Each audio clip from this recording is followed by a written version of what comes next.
Emeth in Morgan Hill, and I recently returned from Israel where I attended the Central Conference of American Rabbis, the Reform Rabbis Convention, with over 200 colleagues from all around the world, and it was held in Jerusalem and in Tel Aviv, and the shirt I'm wearing is from the first of 3 demonstrations I attended there. This was outside Beit HaNasi. Well, when the new government was formed a couple months ago, I wondered, would I feel comfortable going to Israel now? What kind of time was this to go to Israel? I was there in the days leading up to Purim, the topsy-turvy holiday, where a king with no moral compass is guided by an evil minister. The opening chapter includes the king's request for his wife, Queen Vashti, to appear naked before him and his male guests. And Vashti, as we know, she said no! Vashti said no, standing up for all women everywhere. We recall what happens next. Esther, encouraged by her cousin Mordecai, wins the beauty contest. Initially told to hide her Jewish faith, she must reveal who she is to save her people and herself. As Megillat Esther tells us, perhaps you were born for such a time as this. I stand here today as a proud Jew, a rabbi who believes that we are here to raise our voices in this time of moral crisis. Esther could not walk away from that crisis, and neither can we. In just a couple of weeks, we have to finish the Hamantash now, because in just a couple of weeks, we'll be celebrating Passover, Pesach. Another story where strong women lead the way for redemption.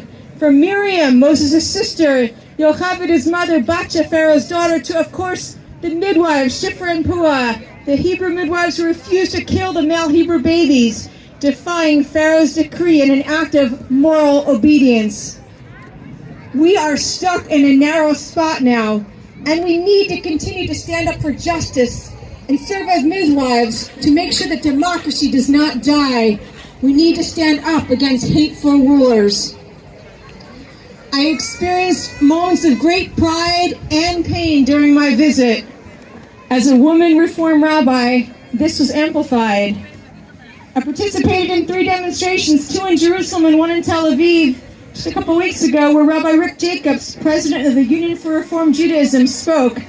This is the first time that a non-Israeli spoke at a demonstration, showing the deep connection between Israelis and diaspora Jews.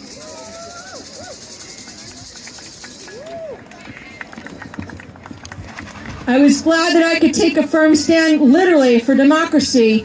And I was touched by the expression of gratitude I received from colleagues and strangers thanking me for being there.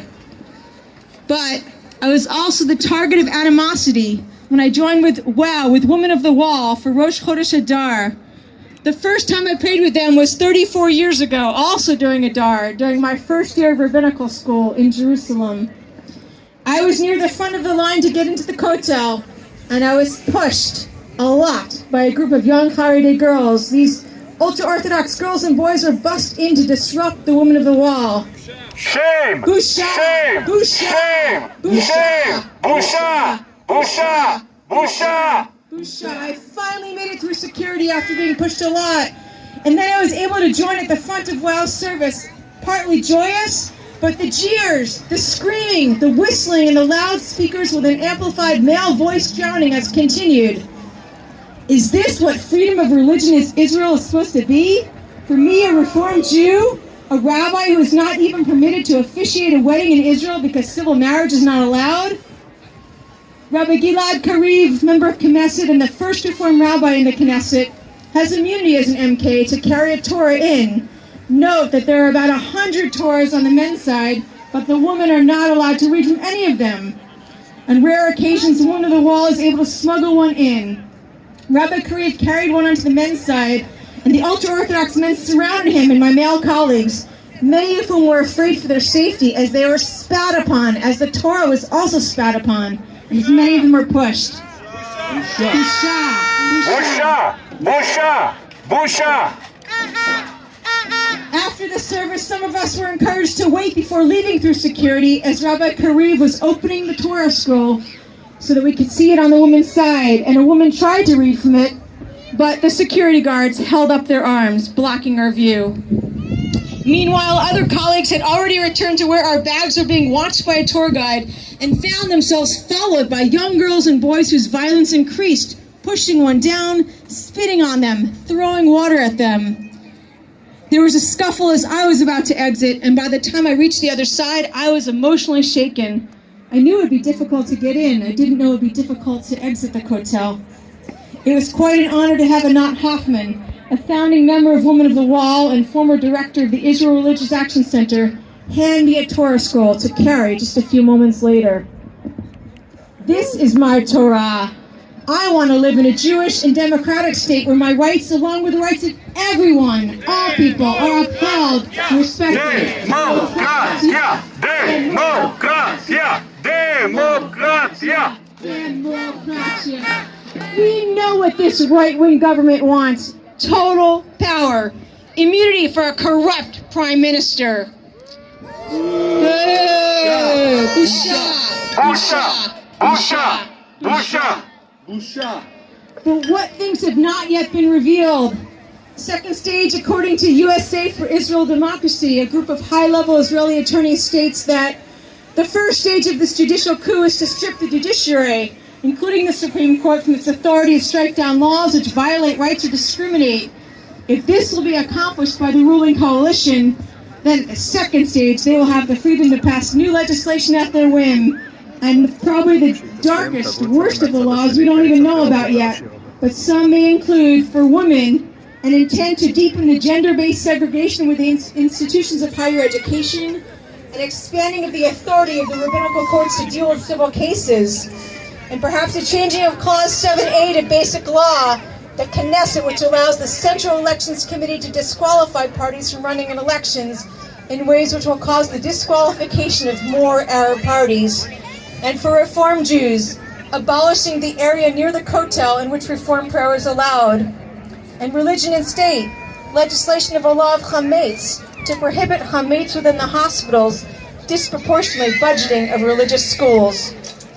All of these are challenges, and we see with our women here today as well that the women are standing up, and women's voices will not be suffocated. They'll be heard. There was a young girl who tried to sing demonstration just the other day, and they tried to not let her sing, and they made sure that her voice could be heard and amplified.